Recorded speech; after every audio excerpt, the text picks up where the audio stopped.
Hoje no Estação Bem Viver TV a gente tem um convidado super especial. O Dr. Drauzio Varela conversou um pouco com a gente sobre o lançamento do seu novo livro, O Sentido das Águas, que vai ser lançado agora em abril.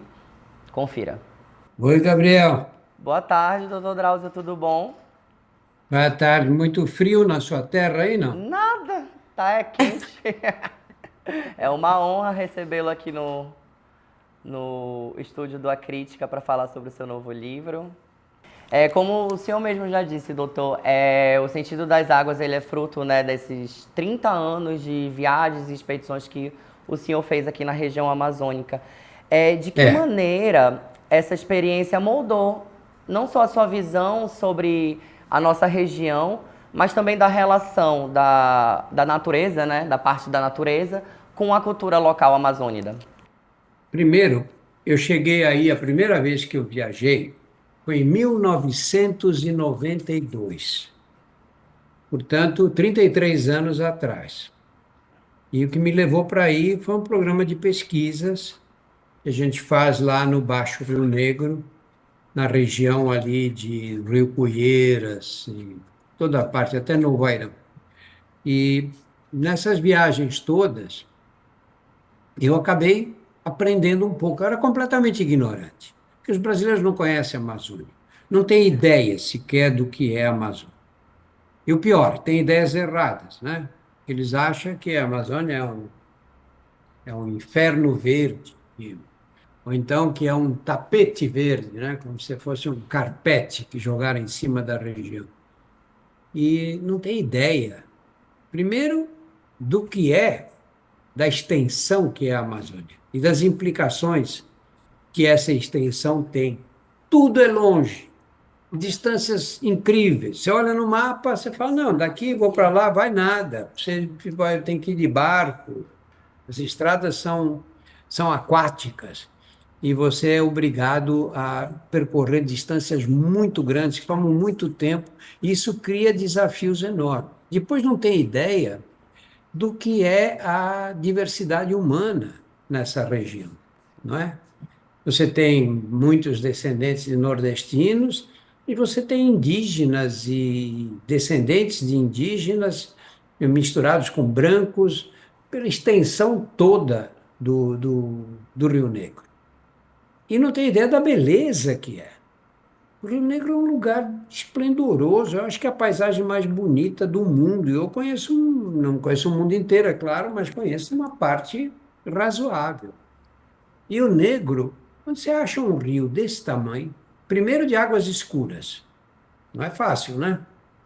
Depois, um rio de uma largura brutal. Você sobe aí na direção do Rio Cuieiras, você chega nas Anavilhanas, às vezes você está de um lado, você fala, nossa, como é largo o rio, olha até onde vai. E o cara que está com você diz, não, não é, o rio não acaba ali, não. Ali são as ilhas Anavilhanas, você está vendo uma ilha, o rio é muito para lá. Difícil até, você não consegue, na cheia, definir uma calha do Rio Negro, né? De tão largo que é.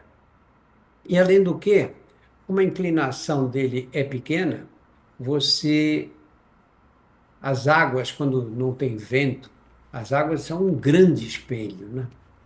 E isso é de uma beleza que eu nunca, quando cheguei aí, tomei um choque até, eu nunca tinha visto igual. E E, aí minha doutor Drauzio, ligação assim, foi ficando cada vez mais forte com o eu entendo. Não, mas o Rio senhor pode Negro. ficar tranquilo, que até pra gente, que é daqui da região, muita gente não conhece, né? Muita gente é muito ainda concentrado na sua própria bolha. Aqui em Manaus, então conhece pouquíssimo, né, da É. nossa região. Acho que você realmente é mais manauara, mais amazonense que muito amazonense daqui. Não, mas É, sabe que, olha, o Rio Cuieiras, a gente vai para aí há muitos anos. Quando pergunto para os manauaras mesmo, não, esse trabalho que a gente faz ali na região do Rio Cuieiras, fala, que Rio Cuieiras? Não conhecem. Aí você diz, não, tudo bem, eu também não conheço todos os rios aqui do estado de São Paulo, claro. Pô, mas o Rio Cuieiras, os rios aqui são pequenos. O Rio Cuieiras é um rio enorme, tem pedaços aí de largura de 5, 6 quilômetros. Um volume de água absurdo, né? E as pessoas não conhecem, porque pelo desinteresse, é isso que você falou, o cara está interessado no shopping em Manaus, está interessado em ver um show, tá? E ele acaba menosprezando a importância e a beleza dessa região, né? E doutor, nessa sua vasta experiência aqui na região amazônica, quais aspectos, não só culturais, mas também da parte da natureza, né? O senhor falou muito da questão do rio, que mais saltaram seus olhos, assim, que mais te impactaram? A diversidade, a biodiversidade da região. Porque quando você fala em biodiversidade, você fala, cada planta é de um jeito, cada árvore pertence a uma família, etc. Mas quando você anda, você pega o barco e vai andando na beirada do rio e vai vendo a floresta desfilando assim na sua frente, a biodiversidade está ali, visível, não é uma teoria. Você olha, vê uma planta que tem uma flor amarela. Aí você anda 200, 300 metros, às vezes até mais, e vê ela outra vez ali com a mesma flor amarela. Quer dizer, essas espécies estão disseminadas, espalhadas pela floresta, né? E essa diversidade salta aos olhos, você percebe? Não é só que está nos livros, a biodiversidade, tem tantas espécies em cada hectare, tudo bem, claro, mas você vê, e aí você começa a entender a importância que essa floresta tem. E a importância que não é dada a ela no Brasil. Você começa a achar que você queimar aquela parte da floresta é um crime mesmo. As pessoas chamam de crime ambiental, teoricamente. Na verdade, é. Porque você pega árvores que levaram aí 80, 100, 200 anos às vezes, e você queima um patrimônio desse, que enriquece o país. O que dá importância para o Brasil não são os campos, não é? Onde se cria gado, onde se planta soja. Tudo bem, isso aí dá dinheiro, mas o que dá importância mundial ao Brasil e que vai fazer com que os nossos bisnetos aí vivam num país muito melhor é a floresta amazônica, porque são milhões de quilômetros quadrados. Milhões. Qual é o país que tem isso? Não é? Onde é que está essa riqueza em outro país, em outro lugar do planeta, não é? E, doutor, acho interessante o senhor ter tocado nesse assunto em específico, porque realmente sobre essa parte é a minha próxima pergunta. Principalmente para a gente aqui do norte, né, da região amazônica, a questão das mudanças climáticas, dos crimes ambientais é algo muito palpável para a gente. Né? Então eu queria saber, na sua opinião, assim, ao longo desses 30 anos de viagens aqui para o Amazonas, quais foram as principais mudanças na parte da natureza mesmo, da questão ambiental, da questão das mudanças climáticas que o senhor mais sentiu? Em primeiro lugar, uma parte significativa da floresta tem sido queimada.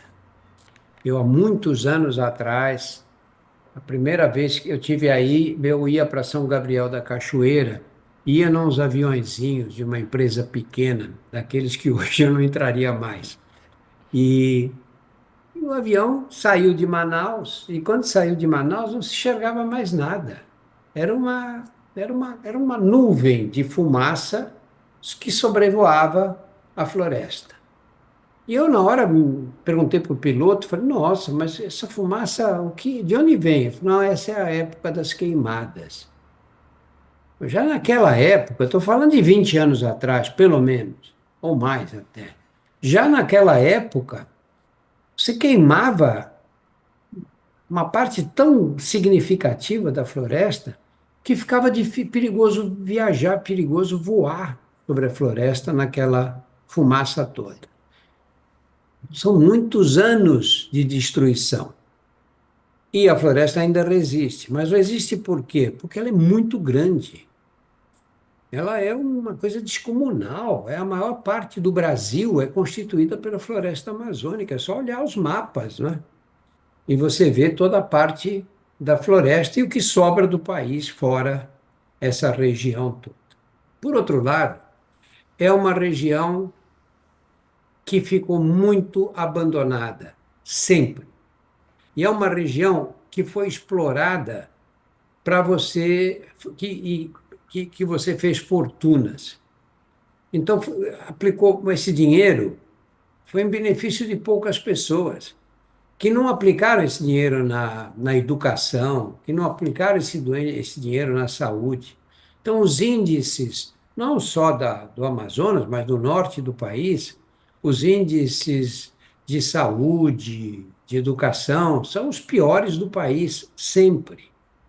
Porque aí se criou uma mentalidade de exploração. Eu chegava lá, o cara pegava os indígenas e os nordestinos que chegavam, punha para colher piaçava no Médio Rio Negro, ou então fazia colocava para coletar látex, que fez fortunas, não é?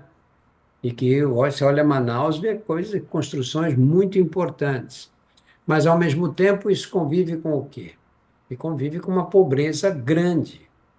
E aí, para resolver esse problema, o que fizeram os militares? Criaram a Zona Franca.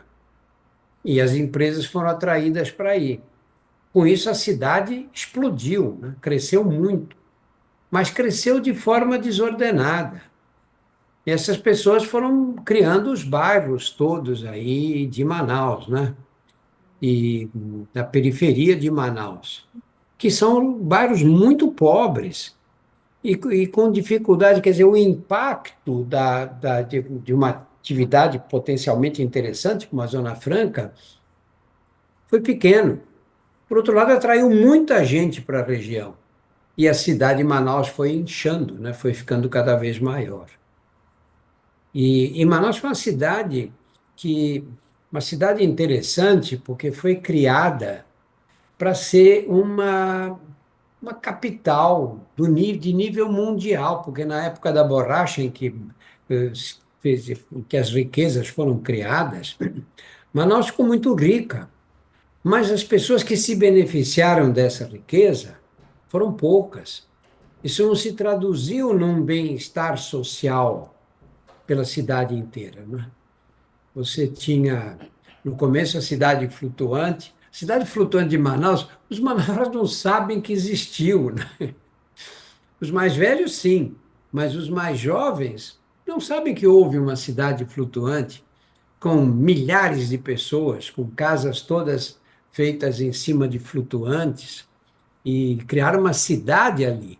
E não era uma cidade onde as pessoas iam só para dormir, uma cidade que funcionava. Tinha serrarias, tinha uma produção as pessoas iam para a cidade flutuante para fazer compras, porque saía tudo mais barato. E é interessante ver como isso sempre se reproduziu, esse modelo de, de, de uma sociedade com pessoas muito ricas e, ao mesmo tempo, com um número muito grande de pessoas pobres que vivendo em condições difíceis, né? Não, infelizmente, nós ainda. A representação de Manaus ainda é dessa maneira, como o senhor acabou de descrever, ainda é a nossa realidade, apesar de todos os avanços. Doutor, você é conhecido mundialmente como médico, como pesquisador, né? Mas nesse livro a gente vai acompanhar assim, essa sua experiência, né? Como um aventureiro, né? Podendo dizer assim. Mas eu queria saber de que maneira a sua visão como médico, né? Como um profissional da área da saúde, influenciou essa obra? Ela influenciou de alguma forma da maneira como você retratou alguma situação, algum episódio, ou de como você realmente encarava essa experiência de estar aqui no Amazonas? Gabriel, eu sou médico, me formei em 1967, passei a minha vida fazendo medicina, e até hoje faço. Então, a minha visão é visão do médico, de um médico, né? Não posso imaginar como seria a minha visão caso eu não fosse médico, né? Então, eu sempre me interessei muito por esse lado humano e por observar as condições de saúde. As condições de saúde ao longo do Rio Negro são muito precárias. Nos últimos anos, houve uma certa melhora, mas ainda são muito difíceis, porque o acesso é complicado. Qualquer povoado que você pare ao longo do rio, até o Alto Rio Negro, você encontra uma unidade básica de saúde, uma UBS. Um avanço, né? Imagina, não havia nada lá, nem estou falando de 100 anos atrás, não havia nada quando eu comecei aí a andar pelo Rio Negro. Isso o SUS veio se aperfeiçoando. Mas é um desafio brutal esse, por causa das distâncias. Quer dizer, na verdade, você está numa cidade grande, você pode morar longe, está em Manaus, vai morar lá em Educandos. Aí, mas você chega numa unidade, tem uma unidade de saúde local e você, se precisar chegar num hospital de Manaus, você chega com relativa facilidade. Agora, imagina quem está lá no alto em Auareté, lá quase na fronteira com a Colômbia. E como é que ele vem? Ele vem pelo rio, não tem outra alternativa. Então pega aquele motorzinho rabeta na voadora e vem vindo embora naquela canoa. Leva dias para chegar num centro urbano como São Gabriel da Cachoeira. Né? Dias. Essa é a realidade. E essa pessoa, você diz, bom, ela mora lá, como é que faz para chegar? Nós temos que encontrar soluções para esses problemas. Por exemplo, elas saem daquelas pequenas comunidades e se deslocam até Manaus. Levam 3, 4, até São Gabriel da Cachoeira. Levam 3, 4, 5 dias para chegar lá, para receber o Bolsa Família, para receber a aposentadoria dos mais velhos. Levam 3, 4 dias e outro tanto para voltar. E tem que gastar gasolina para chegar lá, tem que ter um gasto com combustível. A gasolina lá, a última vez que eu estive em São Gabriel, no ano passado, estava R$ 8 o litro de gasolina. O que eles gastam na ida e na volta consome praticamente o Bolsa Família dele, ou a aposentadoria. É uma região com muitas dificuldades, e essas dificuldades são da região, não valem para o sul, é diferente, para o nordeste a diferença é grande. E é uma região, então, que dependeria de muito mais atenção do governo federal, do governo estadual, das próprias prefeituras, né? Mas aí é que a gente esbarra no problema político e as coisas se complicam. Sim. E, doutor, para finalizar nossa entrevista, qual o sentido das águas para você? Boa pergunta, hein? O título não é meu. Ah, O, ti- o título não é meu, é do Otávio, aqui da Companhia das Letras, que foi meu editor. Como é que chama o sobrenome do Otávio? Qual é? Marcos da Costa. Otávio Marques da Costa. Mas eu achei o título muito bom, porque essas águas caminham e têm múltiplos sentidos, né? Não há um sentido só. O sentido depende da sua análise, depende do seu olhar. Se você olha para as águas como sendo um universo, né, de beleza indescritível, você tem uma visão. E de fato é.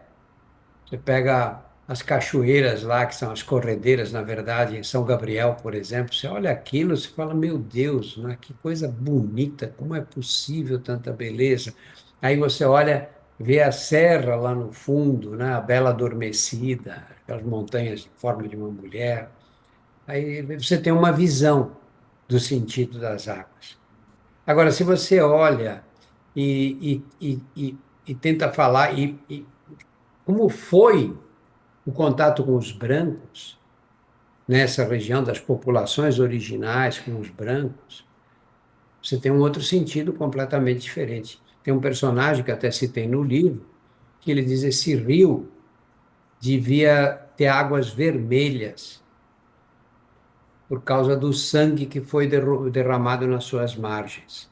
E é verdade, a história do Rio Negro é uma história de violência continuada por séculos. História da escravidão, desde a escravidão que os portugueses faziam com as populações, que arrastavam do Rio Negro para ir vender esses indígenas em Belém do Pará, que era a capital regional, não é? desde esse tipo de escravidão até a escravidão por dívida dos donos dos seringais, dos donos dos piaçabás, até hoje, desde os comerciantes que ficam com o cartão e a senha dos indígenas vendendo mercadorias mais caras e mantendo eles dependentes das vendas. Então, a realidade mudou, claro, mas as principais desigualdades, de alguma forma, se mantêm até hoje. Então, mesmo você pega o lado da assistência médica e tudo, melhorou, claro, mas ainda está longe de ser o ideal, né? Perfeito. Doutor Drauzio, eu queria muito agradecer a participação do senhor aqui com a gente. É uma honra. Eu nunca pensei em 15 anos de carreira jornalística que eu fosse ter a oportunidade de entrevistá-lo. Eu acho que todos da minha turma, da minha geração, são muito fãs do senhor e do seu trabalho. Então, em meu nome, em nome de toda a minha equipe e dos meus amigos também, que vários pediram, ai, manda um beijo pra ele, manda um beijo pra ele. Muito obrigado, tá bom? E parabéns pelo livro, eu estou muito ansioso para ler, tá bom? Muito obrigado, Gabriel. Eu estou à disposição, viu? Eu acho que se eu puder ajudar, é o que eu tenho feito esse tempo todo, tentar ver o que eu posso fazer para. Que é fácil você criticar, né? Mas o que precisa ser feito, o que pode ser feito por essa região do país, né? E esse foi o nosso bate-papo com o Dr. Drauzio Varela. Eu espero que vocês tenham gostado. Quem gostou, quem assistiu, comenta, compartilha, passa para os amigos e não esqueça de conferir o livro dele.